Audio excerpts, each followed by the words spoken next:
Hostal des rois catholiques. En 1486, les rois catholiques, Isabelle et Ferdinand, visitèrent Saint-Jacques. Les pèlerins erraient malades dans les rues, les soins médicaux se faisant dans les petits hôpitaux promus par les institutions ou même dans des maisons particulières, sauf pour les lépreux qui étaient enfermés à l'extérieur de la ville. La visite des monarques n'était pas un hasard. Profitant de cette insuffisance, ils décidèrent de fonder un hôpital royal, non seulement pour centraliser et moderniser les services médicaux, mais aussi pour établir la présence royale dans la ville, dans le royaume d'une Galice qui n'était pas toujours obéissante, moyennant un siège monumental entouré de chênes, placé face à la cathédrale et à l'archevêché. L'architecte, Enrique de Egas, est chargé du projet et sa construction débute en l'an 1501. Il s'agit d'un bâtiment d'un style de transition qui abandonne le gothique tardif et suit les premiers pas de la Renaissance. La façade est conçue à l'image d'un autel ou d'un retable. Si nous regardons vers le haut, nous verrons, près de la fenêtre, Saint Jacques apôtre, Jésus, la Vierge Marie et Saint Jean l'évangéliste. Juste en dessous, les 12 apôtres. Sur la partie inférieure des lambourdes verticales, les figures nues d'Adam à gauche et d'Ève à droite sont un signe de l'arrivée du nouveau classicisme.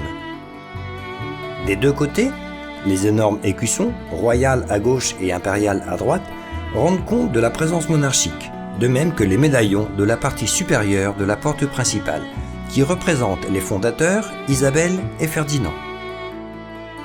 Le reste constitue une très fine ornementation que l'histoire de l'art définit comme style plateresque, car la pierre est travaillée comme s'il s'agissait de pièces d'argent.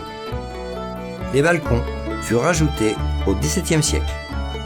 Ce qui impressionna le plus le peuple lors de la construction de l'hôpital, bâtiment déjà imposant pour son époque, fut la corniche supérieure décorée.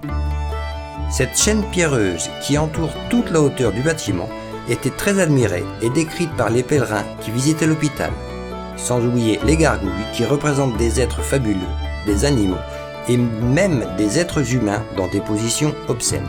La vie de l'hôpital était organisée de telle manière que les hommes occupaient la moitié gauche et les femmes celle de droite.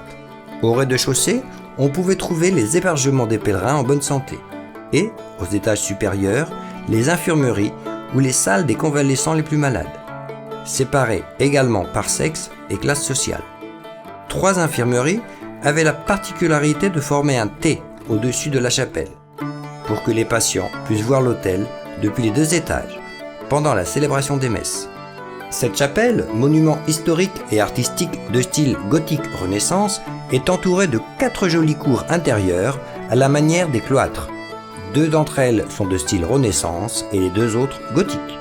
La porte que nous trouvons à droite de la façade était celle de l'hospice, où l'on abandonnait les orphelins ou les enfants non désirés. Au XVIIIe siècle, on en recensa presque 800 venus de toute la Galice. Après avoir été baptisés, ils étaient distribués aux femmes des villages voisins, qui étaient payées pour qu'elles les allaitent jusqu'à l'âge de 2 ans. Mais elles ne remplissaient pas toujours leur mission. Et, du fait des conditions sanitaires de l'époque, à peine 10% des enfants de l'hospice atteignaient l'âge de 7 ans. Ce ne fut pas le cas de l'écrivaine Rosalía de Castro, qui fut baptisée dans la chapelle de l'hôpital. Bien qu'elle soit inscrite comme fille de parents inconnus, elle échappa à l'orphelinat puisque sa marraine la prit en charge. Ces installations furent agrandies pour satisfaire les besoins sanitaires de la ville, atteignant un point critique lors de la famine de 1769 avec plus de 4300 malades enregistrés. Le bâtiment remplit la fonction d'hôpital jusqu'en 1954, année où il entra dans le réseau national des paradores. Par conséquent, et dans le sens le plus large du terme, il peut être considéré comme l'un des hébergements les plus anciens du monde. Aujourd'hui, en souvenir de tant de siècles d'hospitalité, les pèlerins modernes conservent un privilège spécial. Les 10 premiers pèlerins, arrivant chaque jour munis de leur carnet de pèlerin, appelé Compostela, et d'un bon remis par l'office du pèlerin, ont droit à un repas gratuit dans cet élégant hôtel de 5 étoiles.